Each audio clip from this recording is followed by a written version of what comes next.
Olá, quarto ano. Agora nós vamos falar sobre o nosso conteúdo de história. Quero que vocês peguem o livro de vocês. Chameire falou na semana passada sobre o continente africano, né? Bantus e sudaneses. Chameire falou que era para vocês fazerem aquelas 2 páginas, as atividades, e que nós retornaríamos essa semana para o nosso capítulo 5, o Brasil e os portugueses. Então, eu gostaria que vocês pegassem o livro de vocês na página 88, ok? O que acontece?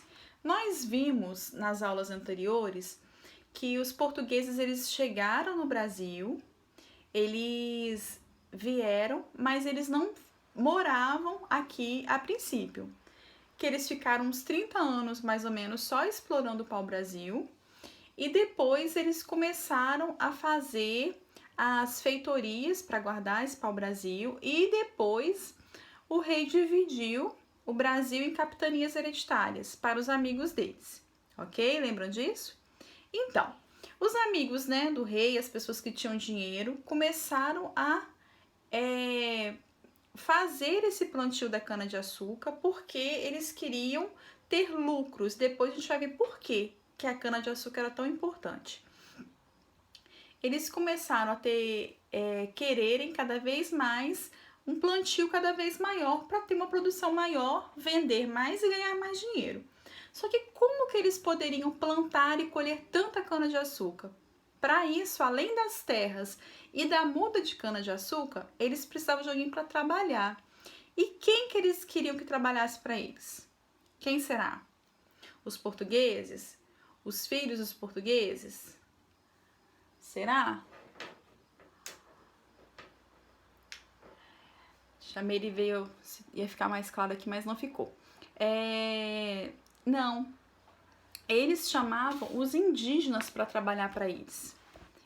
Os indígenas, eles não tinham essa questão, esse costume de um trabalho forçado, de trabalhar tantas horas por dia, eles viviam a maneira deles.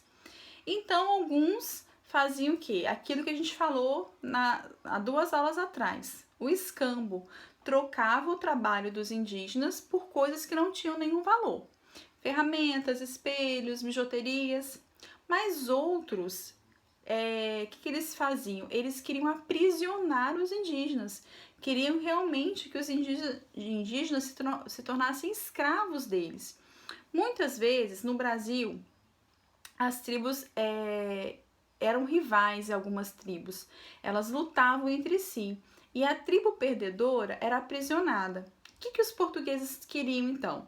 Queriam conversar com os ganhadores e pegar esses índios aprisionados e fazê-los escravos, escravizá-los. Só que nem sempre isso dava certo. Por quê? Porque os indígenas, muitas vezes, eles preferiam morrer, porque eles achavam que morrer era mais glorioso para eles, morrerem numa guerra, do que serem escravizados. Então, muitos deles não aceitavam. E como eu falei para vocês, que é falar sobre a questão do açúcar, eles queriam plantar esse açúcar porque o açúcar era um artigo de luxo na Europa. Era usado para adoçar os alimentos, né, mas também como remédio. Então, o açúcar tinha um grande valor comercial na Europa. Então, por isso que aqui tinha um solo propício para essas mudas, né, para esse plantio. Então, aqui no Brasil, as plantações de cana foram muito grandes. Em Campos nós temos também plantações de cana, não sei se vocês já puderam ver, usinas de cana, né, que funcionavam muito antigamente, depois foram desativadas, mas isso vem desde o período, né, da chegada dos portugueses, dessa herança cultural portuguesa. E aí, aqui na página 90, tá falando da escravização dos indígenas. Foi aquilo que a Chameire falou. Alguns iam trabalhar por troca de alguns favores, né, ferramentas, aquele escambo, e outros tentavam ser aprisionados. Aí que a gente vê uma ilustração, né, de índios aprisionados sendo feitos escravos, né, escravizados. E muitas vezes aldeias inteiras eram escravizadas, levavam para trabalhar, né? Homens, mulheres, crianças, ok? E aí entra na história os jesuítas. O que eram os jesuítas, né? Eram aquelas pessoas que tinham a função de levar e ensinar a fé católica para outras pessoas. Então, em 1549, chega ao Brasil o padre Manuel da Nóbrega. Ele tinha vindo ao Brasil para ensinar a fé católica para os filhos das pessoas, dos portugueses que estavam aqui morando, né, que vieram para ocupar o litoral do Brasil, né, as capitanias hereditárias, e também para ensinar os indígenas, para fazer a catequização dos indígenas, ok? Então, eles vieram e a maior parte deles ficou na capitania, né, de São Vicente e Pernambuco, porque foram as capitanias que progrediram, né, que tiveram progresso. Em São Vicente, eles vão criar o Colégio São Paulo de Piratininga.